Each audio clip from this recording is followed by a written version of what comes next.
Afternoon. Welcome to Between Two Guitars. This is your old buddy Merrill Needham. Welcome to the show today. For starters, I do want to address the one elephant in the room that I am looking decidedly less rock and roll today. Fortunately, I will say fortunately, is that I am no longer going to be working from home 100% of the time. Get to go back into the office a few days a week here pretty soon, so things have to change. Oh well. But anyway, I hope you guys had a great week since the last time we talked, and I've got some real fun stuff to talk about. First thing that I want to do before we get into news is I want to give just a little rundown of the Slash concert Monday night. It was a really, really great show from top to bottom. For starters, I do want to talk a little bit about the opening act, Tashneel and the MGT. So Tashneel is I guess you could say he's a modern blues guitarist, although he goes into some other genres. Looks and sounds a lot like a young Lenny Kravitz, and that's kind of where he is.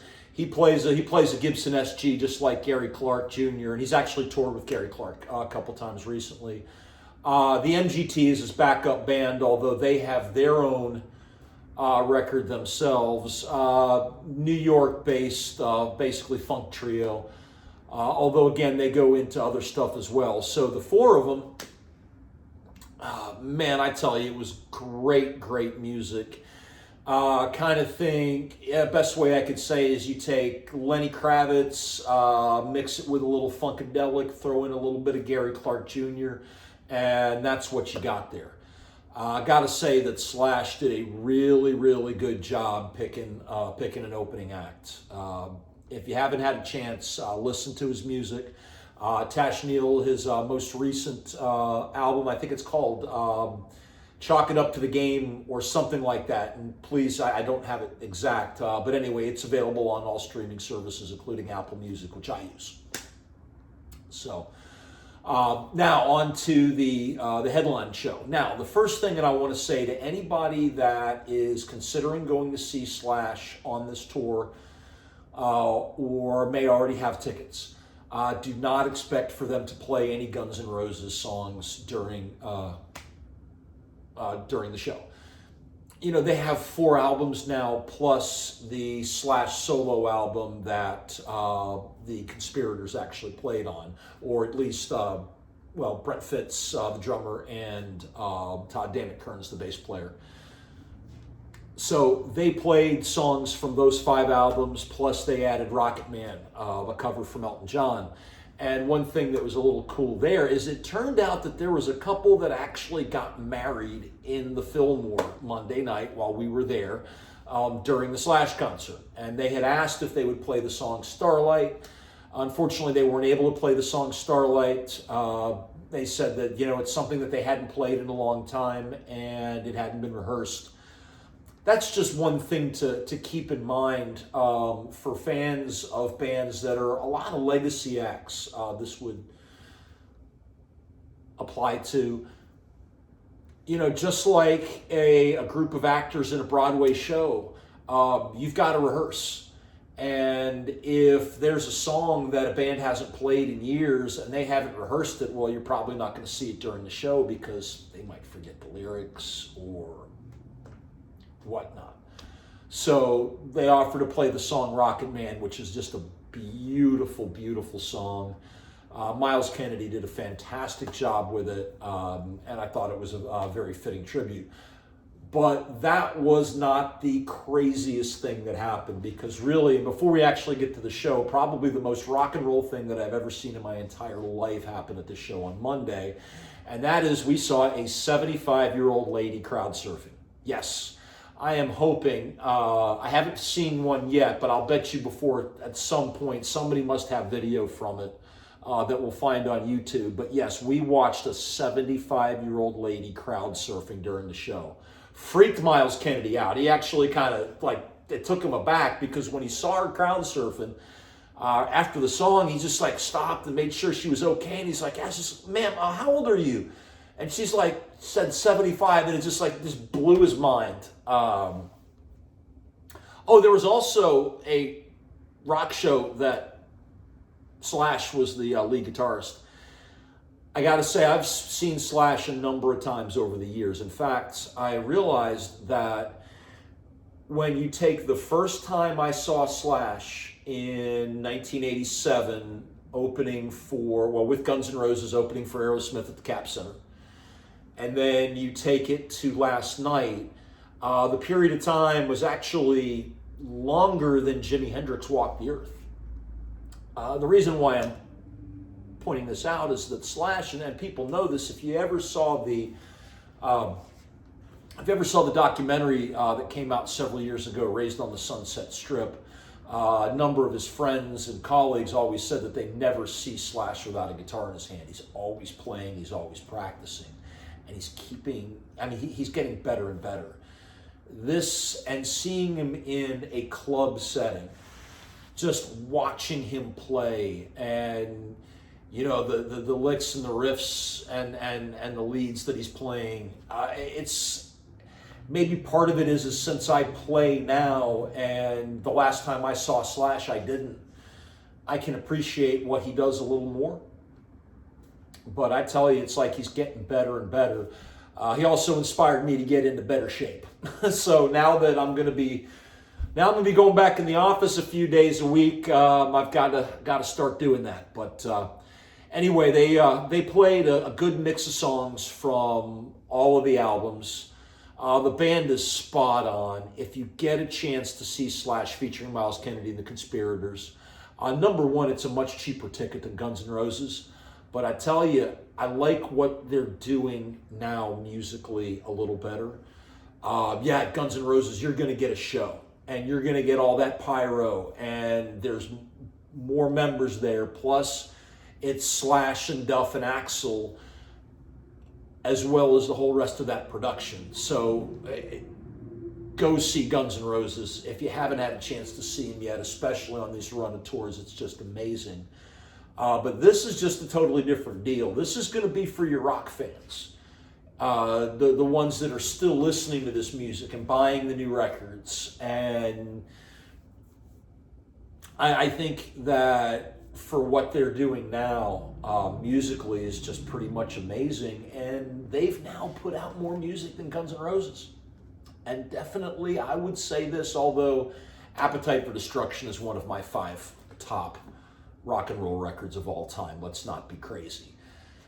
Since Appetite for Destruction, most fans that I know will agree that the follow-up albums did not necessarily measure up to Appetite for Destruction. Well, how could it? From where I sit, what Slash is doing with Myles Kennedy and the Conspirators is superior to what Guns N' Roses kind of has done since, I would say, some of Use Your Illusions. But again, that's just my opinion. They're two different bands, even though Slash is in both of them. He's more of the focus. Myles Kennedy doesn't play guitar at all, although he is one of the best guitar players out today. But he doesn't have to. And then Frank Sidoris, the rhythm guitar player, is just amazing as well. So, again, I got to say, if you get a chance, he's going to be touring through the month of April, I believe. If you get a chance, go see it. Slash featuring Myles Kennedy, The Conspirators. The album 4 is out on Gibson Records now. Definitely go ahead and check that out. Also, go over to Gibson.com. They have a number of the Slash model Gibson Les Paul standards in stock. And they're also I believe, I don't know if it's in stock yet, but they're coming out with a Slash. No, actually, they do have them. Epiphone now has some Slash Les Paul standards models that are a lot cheaper. Definitely want to check those out as well. So now into some news.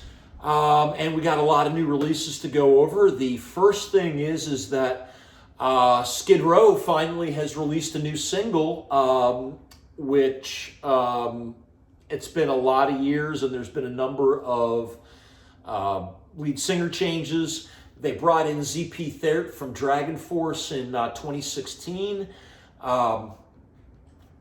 And Jordan and I, we saw them play out in Donington, and I thought they did a fantastic job. ZP was nailing stuff that really Sebastian Bach hasn't been able to do in years. They've been, again, once COVID ended, they started touring again, and we've been told that they've been recording a new album. The name of the album, I believe, is called The Gang's All Here, and the title track was just dropped today, except for one thing. CP Third ain't in the band anymore. They fired him, and they replaced him with this guy named Eric Gonstrom, who's from Sweden. He was a contestant on the 2009 Swedish Idol. I can't remember if he won or not.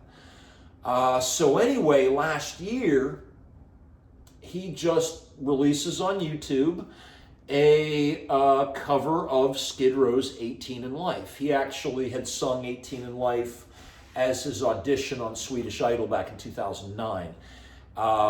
Definitely go onto YouTube and check that out. The guy's got some pipes. And then the new song, listen to, it's already available. It's available on all streaming services. It's called The Gang's All Here. Sonically, it sounds a lot like Skid Row from the debut album.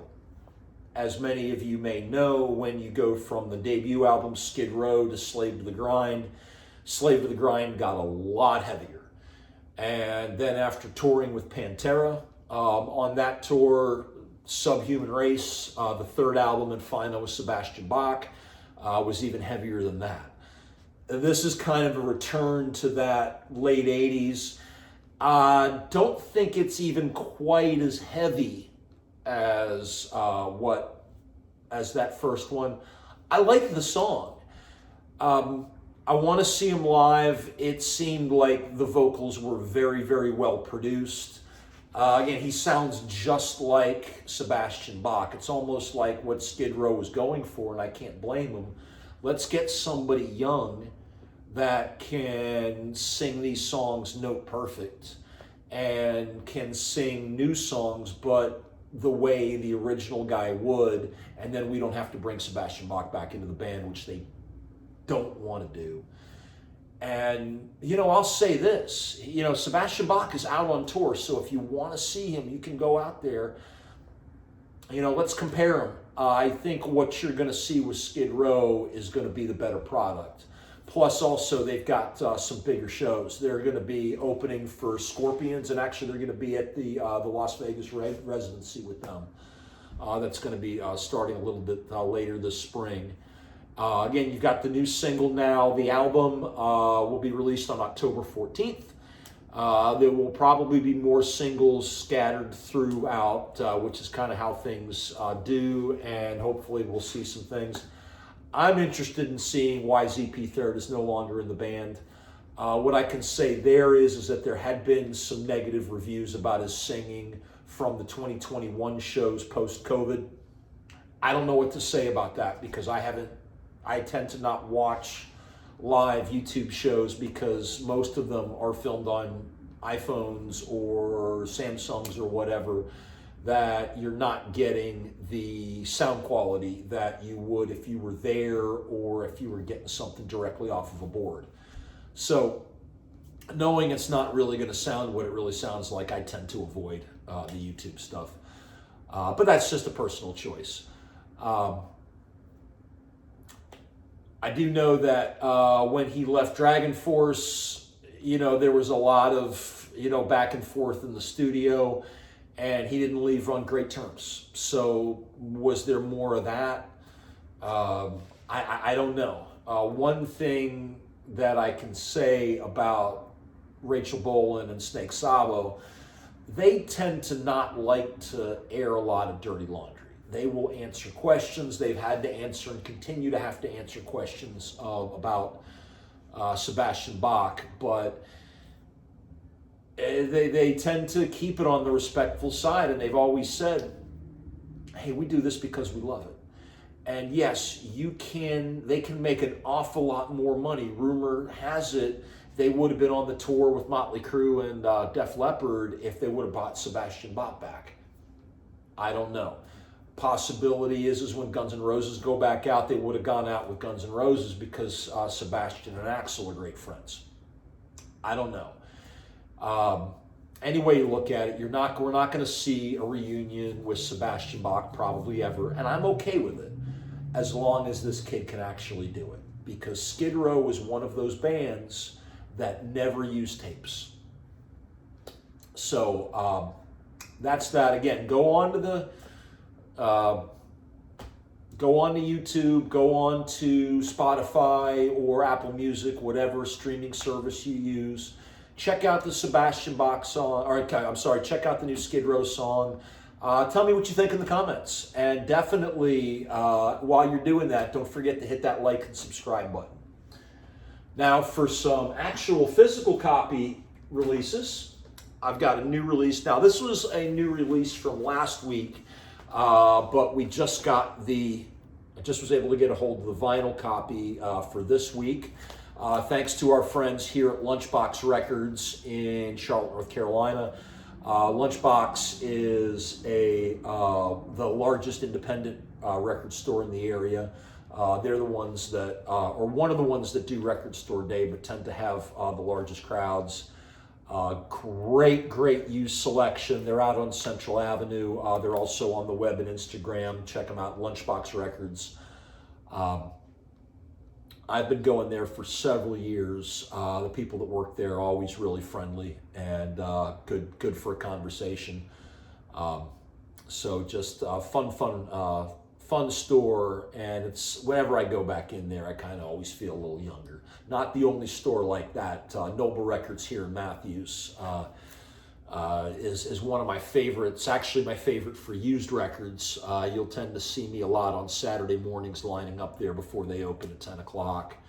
Whenever Dylan over there has a great drop. But there's plenty of opportunity to support them all. But this haul today was from Lunchbox. So what we've got here is the new record from Ghost. It's called Impera. As you can see with the sticker here, this is on colored vinyl.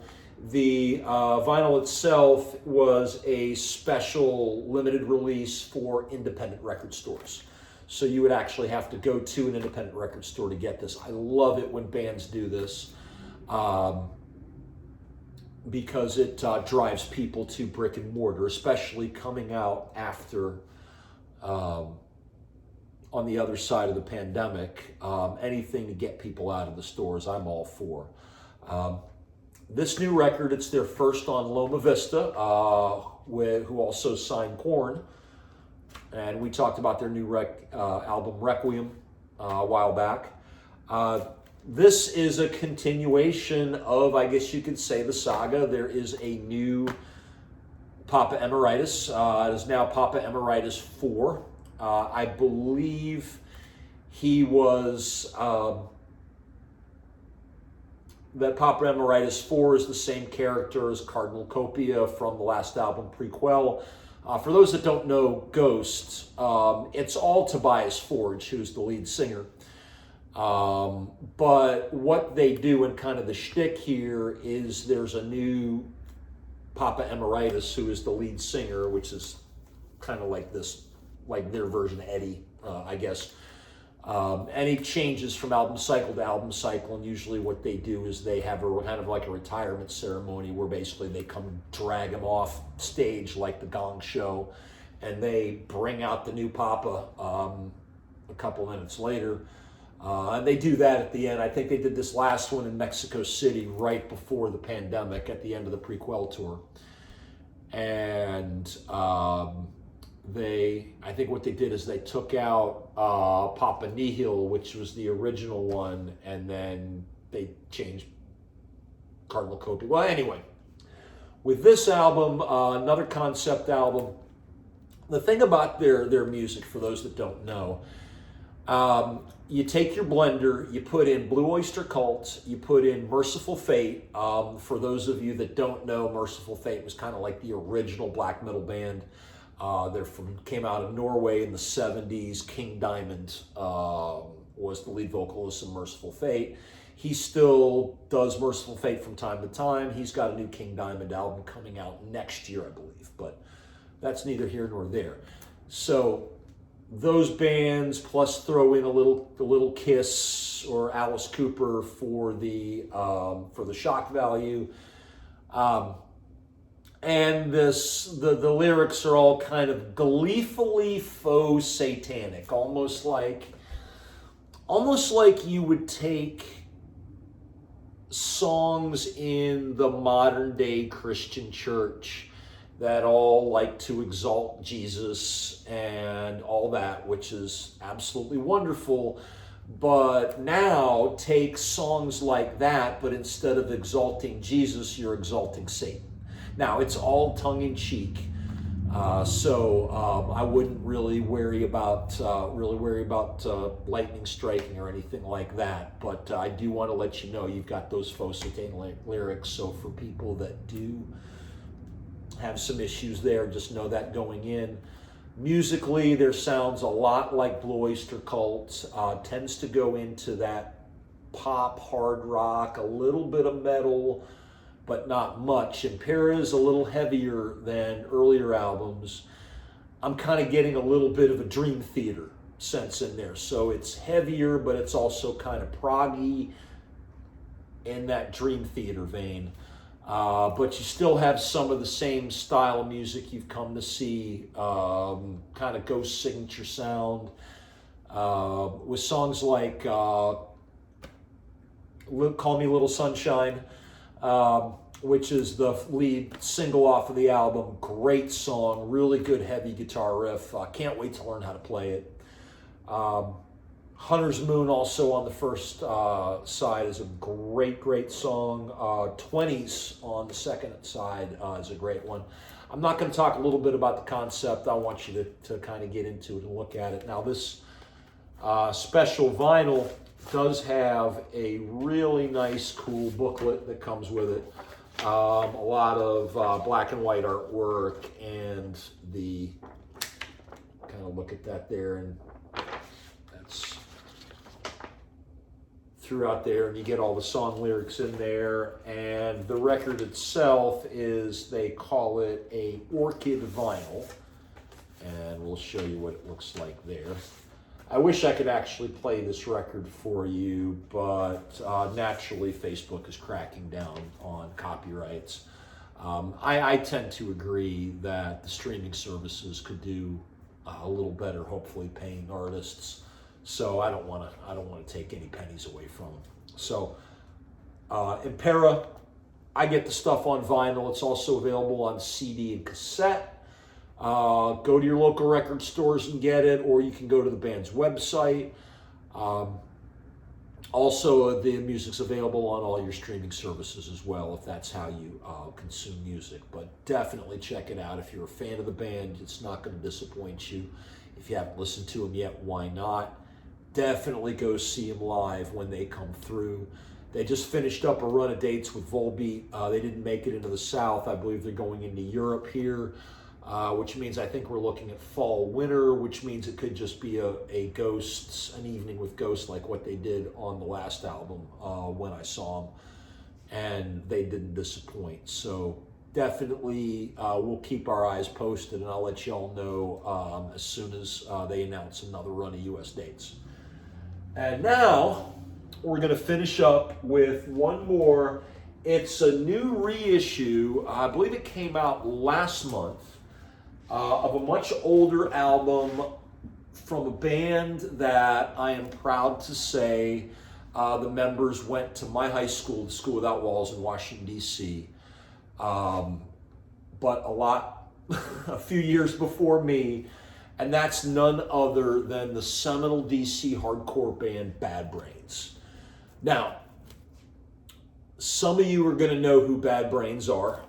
My friends, naturally, from high school, because, hey, they went to Walls. They're Penguins. Some of you, if you guys are into hardcore, they were some of the originators of the DC hardcore scene. They came before Minor Threat. They came before Fugazi. They came before a lot of those other acts. They also were very influential in the New York hardcore scene, and were even mentioned many times throughout the years by members of the Beastie Boys. In fact, MCA was mentioned in the liner notes on this album, what's called Quickness. And King Ad-Rock has talked many times about how there probably wouldn't be a Beastie Boys if it wasn't for the Bad Brains. So it's a band that's been important to me for a long time. Now, one thing I do want to talk about this album, it's a remaster, so it's their 1989 album, Quickness.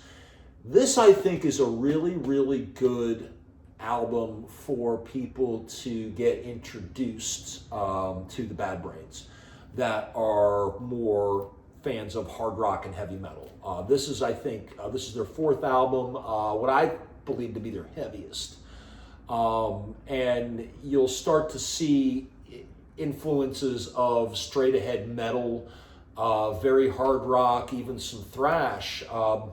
In fact, the song Sheba on side 2, stylistically, it's almost like it could have been a Megadeth song. In fact, the vocalist HR in this song doesn't sound a lot different from Dave, although I tend to prefer Bad Brains. I love Megadeth, but Bad Brains, hey, they went to my high school, and it just, again, this is such a great band.